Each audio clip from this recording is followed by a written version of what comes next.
And she said, you need to learn to say, I forgive you, I release you, and I want you to be happy. And I laughed at her. Yeah. I was like, I can't say that.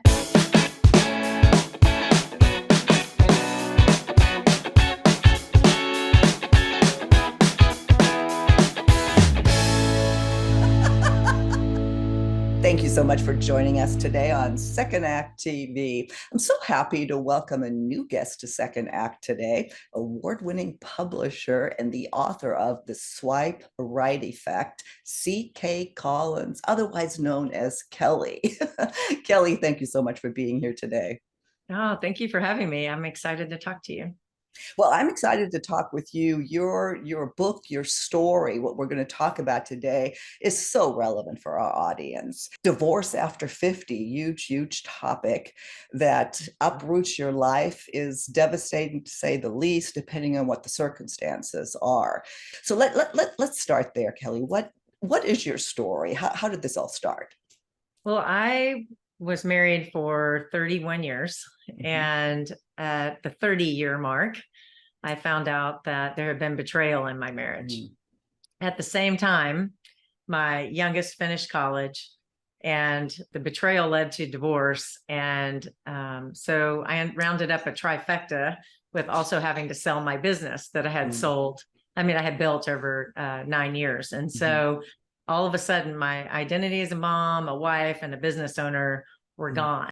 I was just at ground zero, and I had to figure out how to start over. And in a way, it was a really incredible opportunity to just start over in every way. And it was hard to see it as an opportunity at the time, but it turned out that it's, that freedom has given me a lot of opportunity to explore new parts of me and find courage I didn't know I had, and confidence that came with doing. And I mean, that's my story that kind of brought me to here. Well, and again, I know people in our audience are going, yep, been there, done that. I know how, I know how she feels. What were your biggest challenges at that time? Oh, confidence was probably the hardest thing. I had felt like something was wrong, and I kept being told nothing was wrong. It was my imagination, or it's just that you're working too hard, or, everything was kind of my fault. And so I just started feeling like a failure, deeper and deeper and deeper levels, because I couldn't get that feeling back in my marriage. And, there was something going on I didn't know about. So it was devastating. It was devastating to fail at something. And I knew I was failing, and I didn't know why. And so my confidence just kept going down further and further. But the other thing that came out of that was I had always been a confident person that believed in my intuition. You've heard, everybody that knew me heard me say, I'm going to follow my gut. Yeah, I'm going to move fast because I believe this is right. And I ran my business like that. What's the worst thing that can happen? You fail. Well, you learn from failing. And so I guess that kind of is what turned out to be. But it took me a long time to get my belief and my intuition back, because I had been told it was wrong for so long. It's devastating. And I'm sure people listening going, oh, well, how did she do it? And it's hard to hear that it's an opportunity. I think you mentioned that's an opportunity, or, a gift. You'll know one day. I have a chapter in my book called What I Don't Want to Hear. I was just going to go there. Things, yes. I hated it. I hated when people said that to me. You're better off without him. They deserve each other. All these things that are just don't help. And so I wanted to point them out, but then, the chapter really turns into, this is what you can do to help people going through this, instead of saying all the dumb things. I love that chapter. I definitely, I'm glad you brought it up. I was going to bring that up myself. And for people who have a friend who's going through this, how do you help? What do you say? What don't you say? It's almost like a death. People don't know what to say to make you feel better. And for a lot of part, they can't. You just listen. The other thing is, you don't want to hear it from somebody that hasn't experienced it. I think you mentioned that, and I think that is so important. Yeah. And I struggled with that with my own family, because there were no divorces Yes. on my side of the family. And so they were all wanting to help, and they did help. Everything Mhm. they tried to do helped and made me feel loved. But you feel so alone when you're Yeah. surrounded. I lived in the suburbs. Everybody's married. There Mhm. was one other woman that lived on my block that was divorced, and she moved out before I got divorced. And so I felt very alone, but I reached out to her and we were there for each other. Mhm. And she helped me do my first dating profile. And, but to connect with other single people when you're living Mhm. in an area that is Yeah. families in suburbia and your whole family is like that. I mean, I didn't want my family to have divorces in it, but you feel alone, and Yes. it's isolating, but you have to take responsibility for not letting yourself get isolated. Yeah. I want to get into the three key things that you can do. But before that, what was your turning point to where you felt like you could get out of bed, or you had the potential to get better, your power Mhm. back? Because I think that's important. Yeah, I had a friend who, it was actually a mutual friend. It was my ex-husband's best friend who I'd known since I was 19. And so he was one Mm. of my best friends too. He had hiked the Camino de Santiago in Spain. It's a 500-mile spiritual hike. And and it was an incredible experience for him. And when this all came out, he came to me and said, because I was a big hiker. He says, I Mm. think you need to do the Camino. And I was like, no, I can't do that right now. I'm a mess. And then more and more stuff came out about the betrayal. And it was getting harder and harder. And I had this day where I had basically three glaring signs, you could call them foghorns almost, that was what I needed to do. I was like, Mhm. hello, Yeah. Kelly, Yeah. go hike the Camino. And about 6 weeks after everything came out, I decided to do it. And from that moment on, I had a mission that had my attention. And Mhm. so I think deciding to do that solo travel trip, the training that went with it, preparing all the clothes and the equipment, and that was the thing that motivated Yeah. me, kept me focused on something other than myself. No, that was a terrific part, of course, of your story, and the people you met, the friends you met. That I think that, which is really what the book is largely about, the advice you received from people all over the world when you started Yeah. traveling, and that's where you came up with what you told me, the three key ways to get past a devastating divorce. So from all that input, what your number one is, you need to forgive the people who had hurt you, or the person that hurt you. You also need to forgive yourself. That to me is always not to forgive myself. Well, yeah, forgive myself too. But forgiveness is so difficult. Talk to me about that. It is. And I was struggling with it. I would Mhm. say, oh, yes, I have forgiven him. I have. And I realized I was saying I was forgiving him, Mhm. and I was feeling it. And Mhm. then somebody would bring up the other woman because they were together. And because they were still together, it just kept like, it took me a while because I hadn't forgiven her. I didn't even Mhm. know her. So it Mhm. was really difficult to forgive someone that you hadn't even met, or hasn't been even able to say sorry to you, or, Mhm. anything like that. And then you realize that, you hear, well, the forgiveness is for you. It's so that you Mhm. can move on and all that. I was like, well, it was like forgiveness or anger, really, Yeah. the anger that comes with non-forgiveness Mhm. was like a bully to me. I mean, it Mhm. just kept coming around. But instead of stealing my lunch money, it was stealing my happiness, my peace of Mhm. mind. What happened for me was somebody recommended reading The Secret. Mhm. And in that book, by Rhonda Byrne, and then I Mhm. also watched the movie, which you can watch Movie. free on YouTube.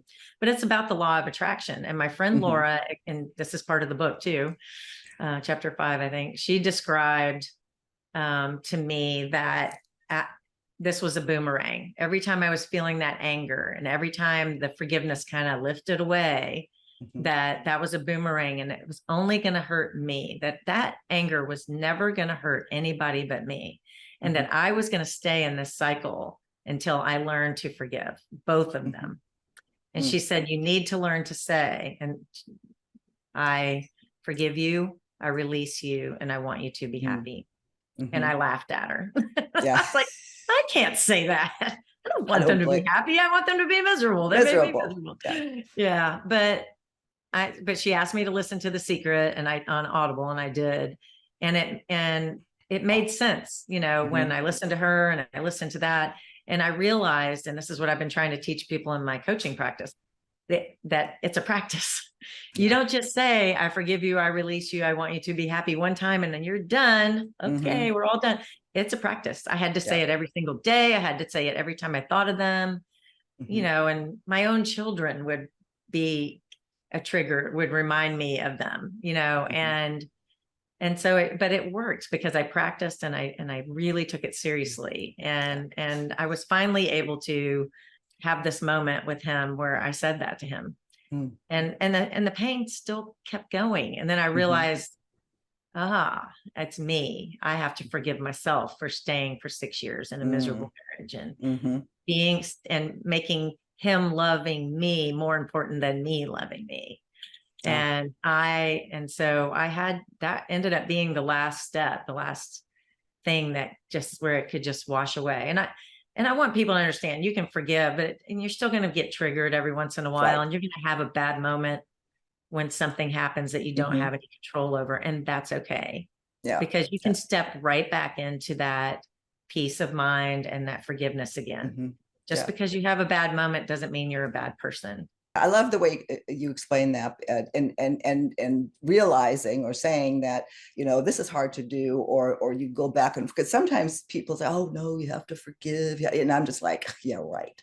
How does this really work? So thank you for being vulnerable and saying that. Yeah, it's a process. It's definitely a process, and choosing yourself. As a matter of fact, that's why you called the book The Swipe Right Effect.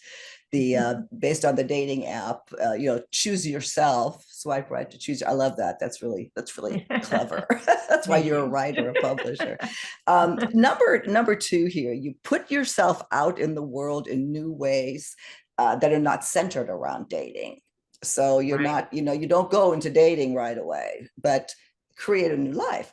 What do you mean by that? So, I mean, I had my friends group, and I had, I was soccer mom. I was, all these things. But like I said, I was in suburbia and I was surrounded by married people. And I needed to find ways out. And so I kind of got in this, well, what did I always want to do that he didn't, that I now have the opportunity to do? So I went and took dancing lessons because that was something he never wanted to do. And that was fun. And I lived in Nashville at the time, and on the Meetup app, every night of the week, there's free salsa lessons. You just go to a different place, and then they have social hour where people will dance with you and you can learn how to do it. It was fabulous. And it was in a weird way. I never thought of it going, this is going to help me build my confidence up, but it did. And it surprised me. But I think it's important that it's something new, so that you have developed a new part of yourself that has nothing to do with that relationship that you're walking away from. So I had dancing, I had the Camino, I had all these things that had nothing to do with the ex. Great. And so it was confidence builder, but it also gave me something that was mine. Yeah. Yeah. The third one here, so we hear this all the time, but it is so important, is have a gratitude practice that is a daily source of inspiration. How did you work gratitude into your day? Gratitude was that my whole year, after I retired, I took a year of travel, and the gratitude practice became like something I wanted to start and end my day with every day. And I really was kind of fumbling with it. I didn't know what to do, but then there was some patterns that came out of it, and that I was recognizing that this friend helped me get over that hump, and this friend said that to me, and I just really started recognizing beyond my children, I'm grateful for, and my sweet dog, and my parents' health, and my in-laws' health, and all of these things, and the typical things you'd be grateful for. But then I started realizing how much these people had helped me, and I wanted to pay it forward. So that's what the book was. And every chapter is a piece of advice that was given me, and I interview the person who gave me the advice. So after I finished the book, I can't remember how I found it, but the book, The Magic by Rhonda Byrne, and she has a 28-day gratitude practice. The first thing in there, or first or second maybe, is to list 10 things that you're grateful for. I was doing something similar before when the book came about, but this has been really powerful for me since January. That's when I read the book. And I challenge myself to come up with 10 different things, like don't repeat, I'm grateful for my kids every single day, which I am. But instead I say, I'm grateful that Ryan has a heart for animals that are, rescue animals. I'm grateful that my middle daughter has a heart for social justice. And so I try to pick out things that I'm grateful for about them instead of I'm just grateful for them. And I'm grateful for, the lessons I've learned from the pain that I've had. You can go pretty deep and things seem less daunting when you look at them through the eyes of gratitude. Yeah. Daunting is a great word. And again, depending on where our viewers are who are watching this in this process, or maybe you've never gone through it, it's a good thing to be aware of. You have obviously a lot more in the book that really guides you, as you say here, a guide through this process, and just the importance of putting yourself out and seeking advice from other people. It's a great read. I'll of course will link to it, as well as all of your information, Kelly, where people get a hold of you if they would like to coach with you. We're just about out of time. Is there anything else you'd like to add before we go on do another segment? I like to remind people that when you go through something like this, you feel pretty powerless, especially if there's betrayal, because you didn't really have anything to do with that and it was happening without your knowledge. And somebody said to me early on, Kelly, you need to take your power back. You have given away all your power to this pain and this anger. And once I realized that there was power in me and that all I had to do was make the choice to claim it again, it wasn't easy. But our power is in our choices. And if you choose not to do anything to make your life happier or better, then that's a choice too.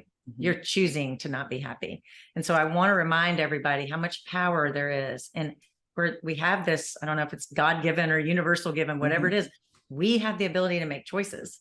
And so I just encourage people to use that skill, use that life-changing power that you have to be happy. Yeah. Well, thank you again for addressing this. So it's such an important topic. And again, I'll link to the book so people know exactly where to get it. And I look forward to having you back on Second Act TV.